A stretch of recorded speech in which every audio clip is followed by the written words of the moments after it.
Hello everyone, welcome to the channel.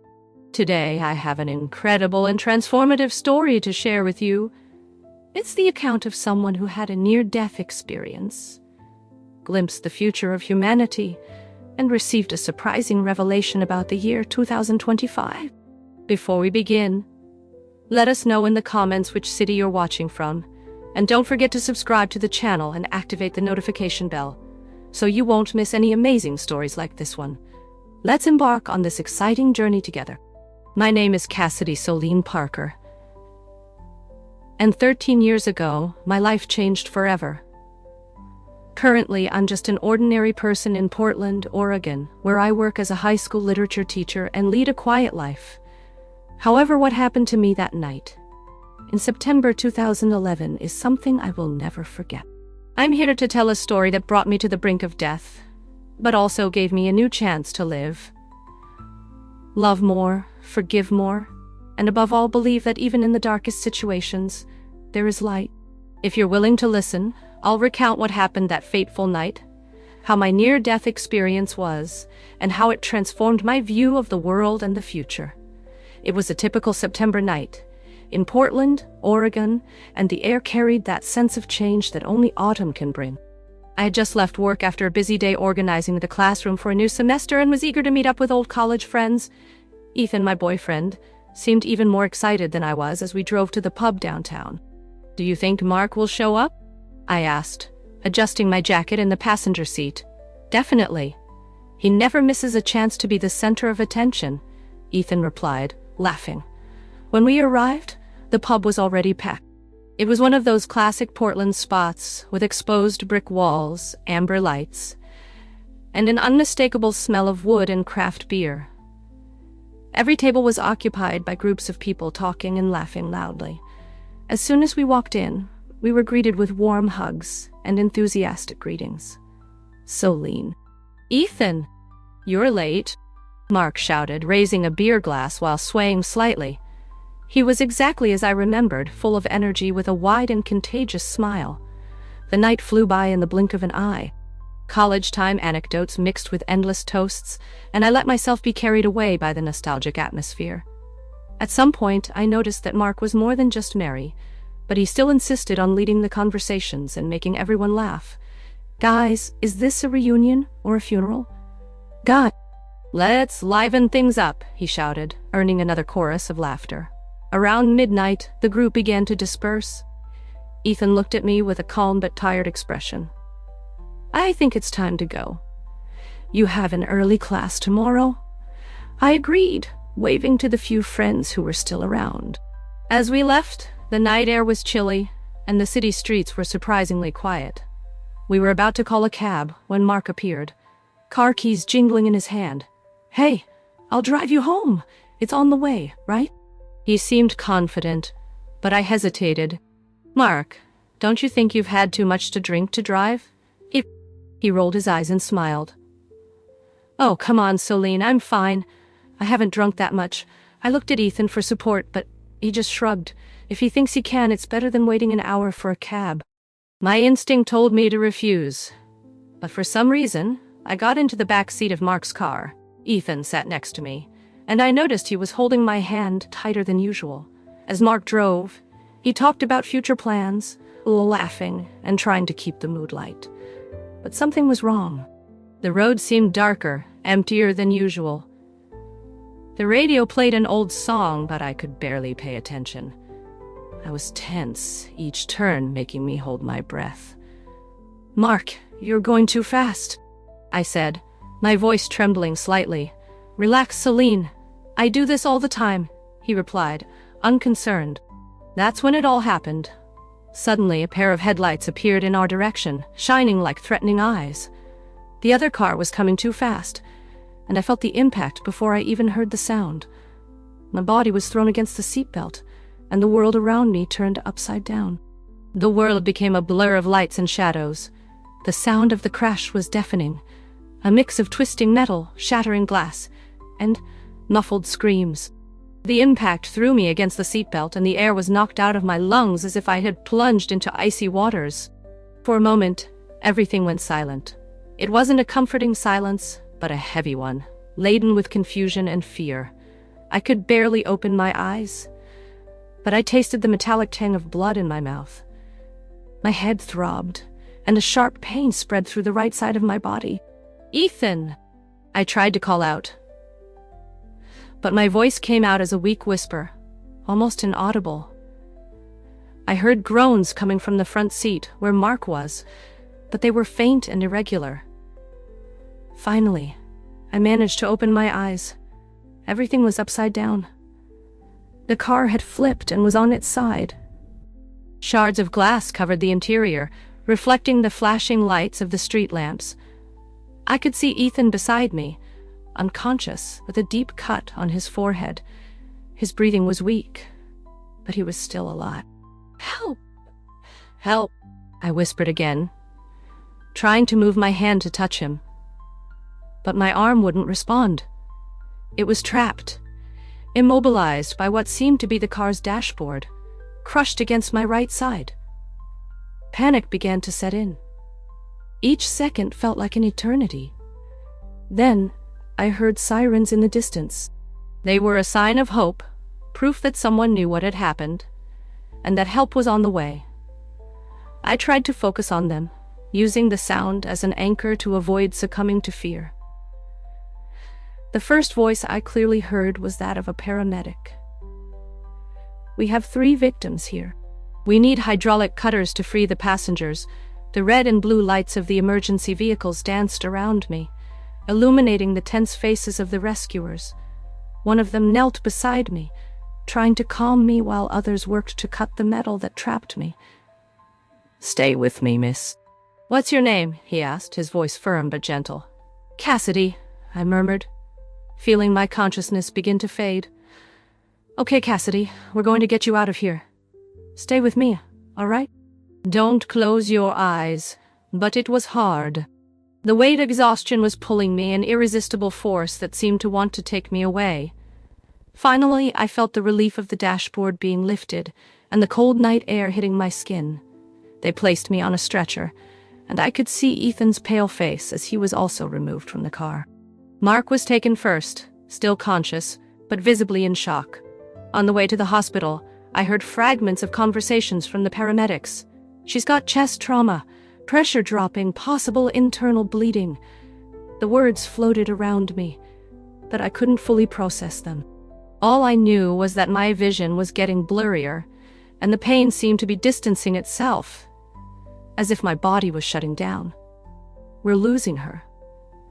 That was the last thing I heard before the world went completely dark. The darkness that enveloped me wasn't terrifying as I had imagined it would be. It was a strange void, silent, yet at the same time comforting. Then suddenly, something changed. It was as if I had been pulled out of myself, as if my spirit had detached from my physical body. I was floating. That was the first thing I noticed. Below, I saw my body, inert, being wheeled into the emergency room. I was pale, almost unrecognizable, surrounded by doctors and nurses working frantically, pressure plummeting. "We need chest compressions immediately." A doctor, who I would later learn was Dora Linda Foster, shouted instructions while a nurse placed oxygen masks and prepared syringes with medication. I should have been panicking, but I wasn't. In fact, there was something calming about watching it from a distant perspective. Everything seemed surreal, as if I were watching a scene in a movie and not my own life. I noticed details I would never have perceived before: the intense glare of the surgical lights, the tension on the medical team's faces, even the small crack in one of the floor tiles. When I turned my gaze away from the room, I felt drawn to a hospital corridor. I wasn't exactly walking, but moving, carried by an invisible force. I passed by rooms where other patients were being treated, saw an elderly woman holding a nurse's hand while crying. In another room, a child played with a teddy bear while receiving intravenous fluids. Then I saw my parents. They were in the waiting room, their faces marked by tears and despair. My mother was holding hands with Ethan, and both seemed to be praying. "God, please save my girl," she repeated softly. While Ethan looked at the floor, unable to hold back his tears, She will survive. I thought to myself. I wanted to reach them, offer comfort, but that was impossible. My presence there was like a shadow, visible only to me, unable to touch the physical world. I turned my attention back to where I had come from. I was pulled back to the emergency room, where the situation seemed to have worsened. "No response," declared one of the doctors, as the heart monitor emitted a continuous sound. "Doctor," Foster took a deep breath, considering her options. "Charge the defibrillator to 200 joules, she ordered. Why am I witnessing this? I wondered. I should have felt something, but I didn't. It was as if I were trapped between two worlds, unable to return yet not ready to leave. Suddenly I felt a force pulling me away from the operating room. The environment around me began to transform, and the hospital was replaced by something entirely different. It was no longer a physical space, but a place of transition. A dark tunnel appeared before me, and I felt irresistibly drawn to it. The light at the end was initially faint, but grew, becoming brighter and warmer. It wasn't an ordinary light, but something that emanated love, peace, and a sense of wholeness I had never felt before. As I approached, the material world seemed to dissolve completely, leaving only that welcoming light. The tunnel was both enigmatic and comforting. There was a gentle movement within it, as if the air was swirling clockwise around me. There was no sound, only a low, constant hum that seemed to come from within me. The darkness around me wasn't threatening, but dense, almost tangible, like a cloak enveloping me. As I floated through the tunnel, I was overcome by a sense of tranquility. Everything that had happened, the accident, the pain, the hospital, seemed distant, almost like a dream I could no longer reach. It was as if I were being taken to a place where those things simply didn't matter. At the end of the tunnel, a light began to appear. At first it was just a small distant point, but as I got closer, it grew, expanding in all directions. The light wasn't just visible. I could feel it. It was warm, but not in a physical way. It was a warmth that enveloped my soul, as if filling me with love and peace. When I got closer, I realized the light wasn't just light. It was a presence. I don't know how to explain it. But it was as if it were a conscious entity, an energy that knew exactly who I was. This light welcomed me in a way I had never experienced before. I felt known, understood, and loved unconditionally. Suddenly, I was no longer in the tunnel. I was in a place that seemed to have no physical form, yet still felt vast and infinite. The light was all around me, enveloping me like a radiant mist. There were no words, but I felt a direct communication. It was as if the light was speaking to me without sound, conveying feelings and thoughts directly to my consciousness. "You are safe." That was the first message I received. It was such a powerful affirmation that tears began to fall from what I imagined to be my face, even though I had no physical body there. As I got used to this new reality, I felt another presence approaching. It was different from the light, but equally comforting. A figure began to take shape before me, as if emerging from the glow. It was Nathaniel. He seemed human, but at the same time, there was something celestial about him. His appearance was serene, with eyes that seemed to contain all the knowledge and compassion of the universe. He didn't speak, but I knew who he was and why he was there. "You have questions." That was the feeling he conveyed. And he was right. My mind was flooded with questions.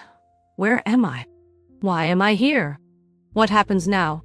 Before I could formulate any thought, Nathaniel extended his hand, or what seemed to be a hand, and with a simple gesture, images began to form around me. My life started to unfold before me, like a movie projected in the air. It was more than just watching. I felt every moment, every emotion. He guided me through scenes of my childhood. adolescence, and adulthood. I relived happy moments and triumphs, but also mistakes and hurts I caused others. Everything was shown with brutal clarity, but there was no judgment. It was as if I were being invited to learn to understand the consequences of my actions. The light around seemed to intensify as the review of my life progressed, and I knew I was being prepared for what was to come. Something greater. Nathaniel remained by my side, guiding me with infinite patience as I delved deeper into my own past. The light around me radiated warmth and love, and the images of my life unfolded before me as if they were projected on an infinite screen. They weren't just memories. I was there, reliving each moment with a clarity and depth I had never experienced before. The first scene was when I was about 6 years old, playing in the backyard. I was building a sandcastle while my father tended to the garden. I remembered how safe and loved I felt, surrounded by the simplicity and magic of childhood. I could feel again the pure joy of that moment, the warmth of the sun on my face, and the sound of my father's laughter as I showed him my crooked castle. But it wasn't just the happy moments I revisited. Nathaniel, remaining by my side as a silent guide, led me to scenes from my life that I preferred to forget. I saw the day my best friend, Claire, asked for my help during an emotional crisis. She had gone through a painful breakup, and I, busy with my own routine, ignored her. I remembered how I pretended to be busy, making trivial excuses while she cried on the other end of the line. In that moment of review, I not only saw the scene, but felt the impact my attitude had on Claire. It was as if I was inside her, experiencing her pain, her loneliness, her sense of abandonment. I cried as I realized how much my decision, which seemed insignificant at the time, had hurt someone I loved. Nathaniel did not judge me. He simply stayed there, allowing me to absorb everything. The message was clear. Life is not made up only of great moments, but of the small choices we make daily, those that can uplift or bring down the people around us. The scenes continued, each bringing important lessons. I saw the day I chose to face my fear and apply for the master's program, even believing I wasn't good enough. I saw the positive impact I had on my students over the years, especially on a girl named Lee, who had lost interest in studies until I encouraged her to explore her passion for writing. However, I also saw moments when I let pride and ego guide me. I saw unnecessary arguments with Ethan, moments when I held grudges when I could have forgiven, and occasions when I chose the easy path instead of the right one. Nathaniel finally led me to a point of reflection. The light around me seemed to intensify, enveloping me with comforting warmth. It was then that a clear message came to my mind, as if it had been transmitted directly by the light. Life is not a series of random events. It is an opportunity to learn, grow, and transform. I realized then that the review of my life was not a judgment, but an invitation. I was being called to see my failures and successes with honesty, to accept who I was, but also to recognize who I could become. When the last image faded, I remained silent, absorbing everything. Nathaniel looked at me, or at least I felt he looked at me, and conveyed one more message. You are ready to see what comes next. After the review of my life, a profound silence settled around me. The light, which had been warm and enveloping, began to vibrate differently, as if it were changing purpose.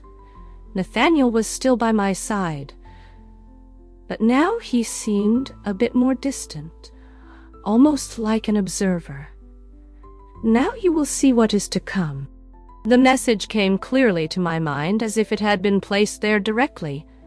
Before I could react, the images began to appear, not of my past, but of something greater, something that transcended my personal life. It was like watching the unfolding of an epic story, but this time I was merely observing. The first vision was of changes on the planet.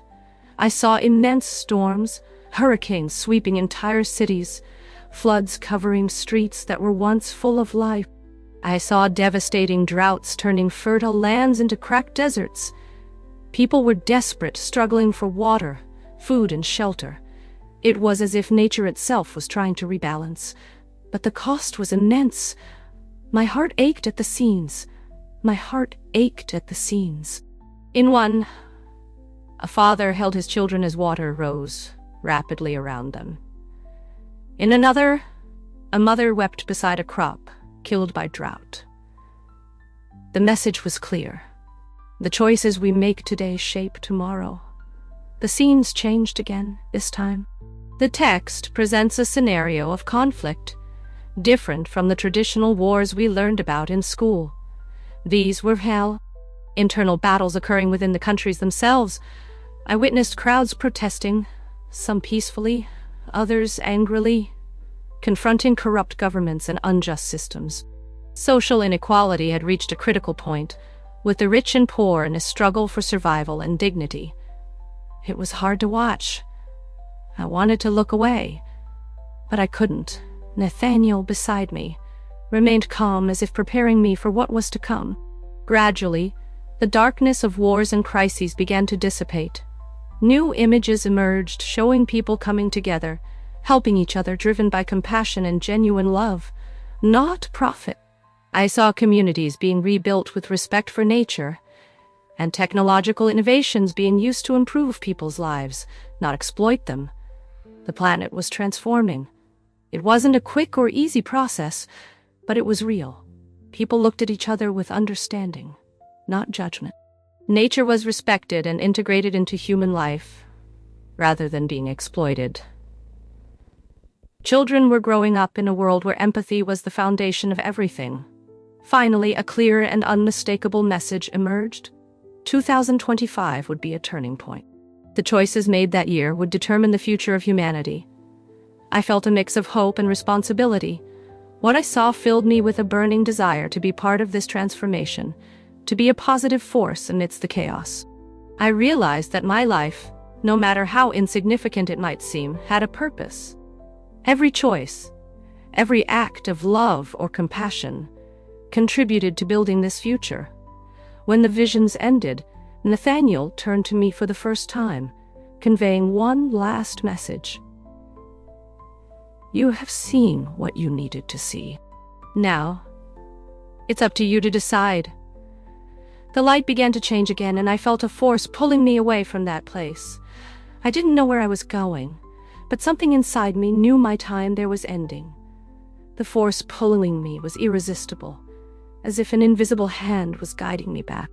The light around me began to fade, replaced by a sensation of gravity, of weight, as if something was anchoring me back to the physical world. It wasn't an abrupt transition, but gradual, like the slow awakening from a deep dream. Before I completely left that place of light and peace, Nathaniel conveyed one last message, clear and direct. You have more to do. Your journey is not over. I felt a wave of emotions upon hearing those words. Relief, sadness, and above all, a strange sense of purpose. I knew that returning meant facing the pain and difficulties of the material world again, but it also meant having a new chance to live, to make a difference. Suddenly I heard sounds. At first, they were just indistinct murmurs, but soon they became clearer. The rhythmic beeping of machines, muffled voices, and the sound of hurried footsteps. It was as if I were slowly emerging from underwater, rising towards the surface. The first thing I felt upon waking was pain, a throbbing and unbearable pain that coursed through my entire body. My lungs burned as if they had forgotten how to breathe, and every muscle seemed to be locked in a struggle against itself. My vision was blurred, but I could make out shapes around me. Doctors, nurses, bright lights, and concerned faces. She's responding. I heard a male voice say urgently, pressure stabilizing. But she's still weak. Keep monitoring. I wanted to speak, to say I was there, but the words wouldn't come out. My mouth was dry, and my mind felt like a tangle of confused thought. Despite this, there was one thing I knew with absolute certainty. I had come back. Against all odds, I was alive. My recovery in the following hours was a blur. I remember being taken to an intensive care unit, connected to a multitude of tubes and machines. Time seemed distorted. Seconds dragged on like hours, yet, at the same time, everything passed too quickly for me to comprehend. It was the next morning when I finally opened my eyes completely. The soft sunlight was streaming through the window, and the room was silent except for the sound of the machines beside me. When I turned my head slightly, I saw Ethan sitting in a chair next to the bed. He was pale, with deep circles under his eyes, and he held my hand as if it were the last thing keeping him anchored. "Cassidy," he said, his voice trembling. Tears began to stream down his face. "You're back!" "My God, you're back!" I wanted to respond, but all I managed was to gently squeeze his hand. The expression of relief on his face was unmistakable. The mere glimpse of his face was enough to make me forget, if only for a moment, all the pain I was feeling. Later, my parents arrived. My mother broke down in tears upon seeing me awake, while my father, always so strong and reserved, held my hand firmly, as if he wanted to ensure I wouldn't slip away again. It was then that I realized how important my presence was to them. However, something inside me had changed. Although I was grateful to be alive, I knew that my experience in the tunnel and the light was not something I could ignore. There was a greater purpose, something I needed to accomplish with this second chance I had been given. Still, at that moment, the most important thing was to be there with the people I loved. I knew the journey to recovery would be long and arduous, but I also knew that this time, I was facing life with a new perspective and a new hope. Waking up was just the beginning. The real battle began in the days that followed. When I realized the state my body was in, every movement, even keeping my eyes open for long periods, seemed like a monumental effort.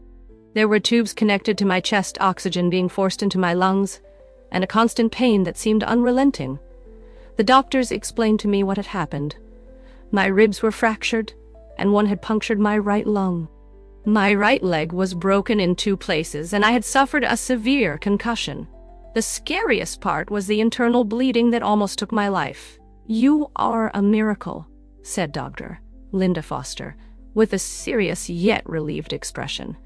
"There were moments when we thought you wouldn't make it." Despite being alive, I didn't feel miraculous. Every day in the ICU was a battle.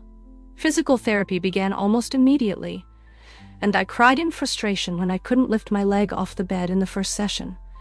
The muscles I had always taken for granted seemed to have turned to stone.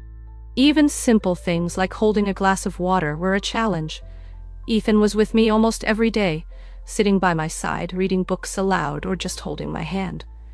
He tried to hide his guilt, but I saw it in his eyes. "I should have said no," he whispered one night, thinking I was asleep. "I should have protected you." I wanted to tell him it wasn't his fault, but I was still processing it within myself. The truth is, I also blamed myself for accepting the ride from Mark. Mark, on the other hand, didn't come to visit me. I learned from Ethan that he was physically fine but emotionally devastated. He had started attending AA meetings, Alcoholics Anonymous, and sent a short message through Ethan. "I'm sorry for everything." Forgiveness, I realized, would be an essential part of my healing process. Not just forgiving Mark, but also myself. The memories of the accident returned in flashes, at the most unexpected moments. The sound of the crash, the glare of the headlights, the impact, the emotional pain was as intense as the physical, but there were moments of light amidst it all. One afternoon, while struggling to take my first steps with a walker, I saw a nurse helping an elderly lady walk down the hallway. The patience and care she showed moved me deeply. For the first time, I realized how much small acts of kindness mattered, even in the most difficult circumstances. My parents were also pillars of strength. My mother, despite her broken heart, brought my favorite food from home, even when I could barely eat. My father, always practical, helped the doctors review my recovery plan, and stayed by my side during the toughest moments. After weeks in the ICU, I was transferred to a rehabilitation ward. There, the days were filled with exhausting physical therapy and occupational therapy. Every small victory, getting out of bed on my own, taking 5 steps without help, was celebrated as if it were a monumental feat. And in a way, it was. I was rebuilding my life, one step at a time. It was during this period that I began to reflect more deeply on my near-death experience. I remembered the light, Nathaniel, the visions of the future. They weren't just vague memories. They were part of me now, and each thought of them gave me strength to continue. There was a purpose in me being alive, even if I didn't yet know exactly what it was. The physical and emotional recovery was slow, but each day brought me closer to the life I knew I could have again. And above all, I remembered something the light had shown me. The choices we make today shape the future. When I finally left the hospital, after months of treatment, rehabilitation, and countless tests, the world seemed to have transformed.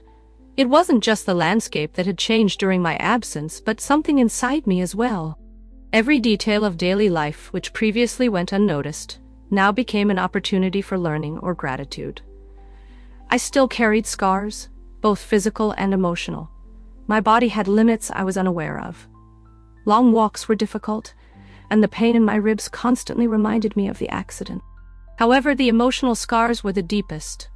The near-death experience, with its visions and messages, planted a seed in me, a call to live more consciously, more connected with people and the world around me. The first major change occurred in the way I viewed human relationships. Before the accident, I used to hold grudges and allowed small hurts to corrode friendships and family ties. After my recovery, I realized the importance of forgiveness, not just for others, but for my own inner peace. The first person I decided to forgive was Mark. For weeks, Ethan tried to convince him to visit me, but he resisted, trapped in his own guilt. When we finally met, it was in a park, a neutral place where we could both feel comfortable. He looked visibly thinner and worn out, with his shoulders hunched, as if carrying the weight of the world. "I don't even know where to start," he said, unable to look me in the eyes. "I destroyed your life. If I could trade places with you, I would do it in a second." I took a deep breath. Forgiving wasn't easy, but I knew it was necessary. "You made a bad choice, Mark. We all do. But what matters is what we do from now on. I forgive you, and I hope you can forgive yourself too." He began to cry, and at that moment I felt something inside me ease. It was as if a weight I didn't even know I was carrying had been lifted. From that day on, Mark began to rebuild himself, and so did I. My view of everyday life also changed. I started to value things I once considered trivial. The aroma of coffee in the morning, the sound of leaves in the wind, the smile of a stranger on the street. There was a simple beauty in everything, and I often found myself pausing, absorbing these moments as if they were miracles. However, the deepest transformation was spiritual. Before the accident, I was skeptical of anything that couldn't be explained rationally, but my near-death experience showed me that there is something much greater than we can comprehend. I began to meditate, something I had never tried before, and to explore spiritual practices that connected me with that feeling of peace and love I experienced in the light. My relationship with Ethan also underwent changes. The accident showed us how important we were to each other, but it also brought challenges. He carried a deep guilt for not having stopped us from taking the ride with Mark, and it took time for him to deal with it. Therapy was essential, both for him and for me, and we slowly rebuilt our trust and bond. Over time, I also began to reflect on the visions of the future I had.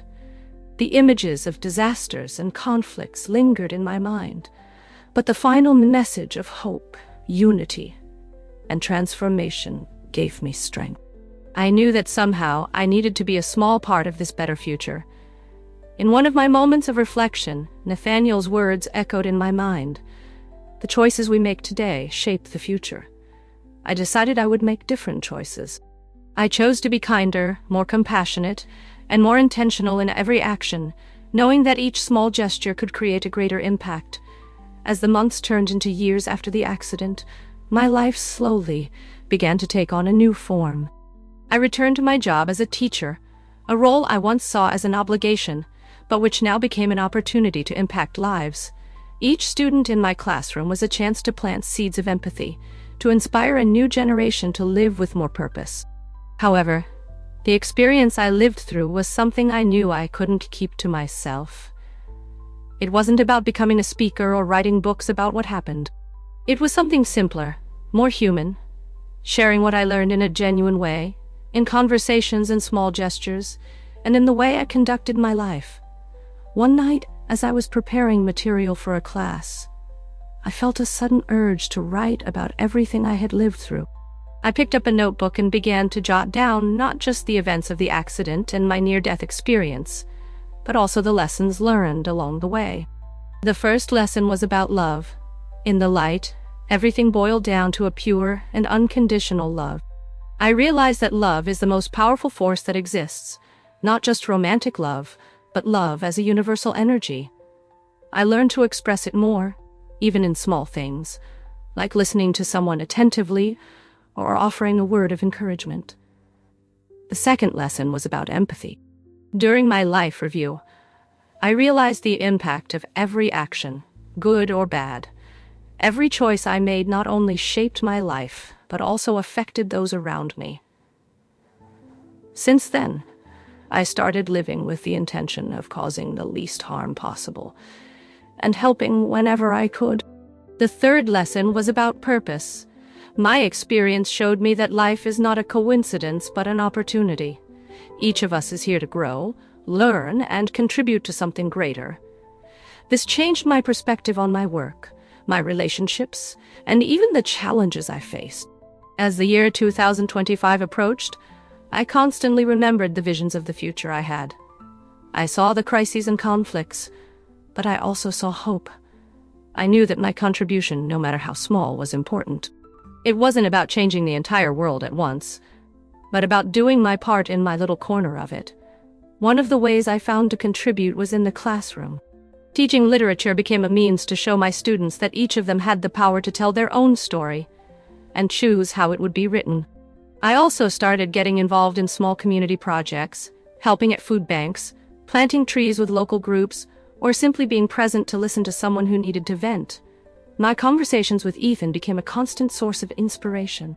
He, who had also been transformed by the accident, decided to change careers, leaving the corporate world to work at an EO that provided resources for people in vulnerable situations. If we're going to live, let it be for something that matters, he once told me. I agreed with a smile, knowing exactly what he meant. In 2024, as I reflected on everything I had experienced, I realized I didn't know what the future held, but there was an unwavering certainty within me. The future was a place that could still be shaped. Every choice we made counted. Every small gesture was a brick in building something greater. On the last page of the notebook where I had written out my experience, I left a message for myself, something to remember every day. No matter how dark the tunnel seems, there is always light at the end. It is up to us to find it and use it to illuminate the path for others. And it was with this message that I continued my life, looking forward to the year 2025 with renewed hope, believing that together we could build a better future.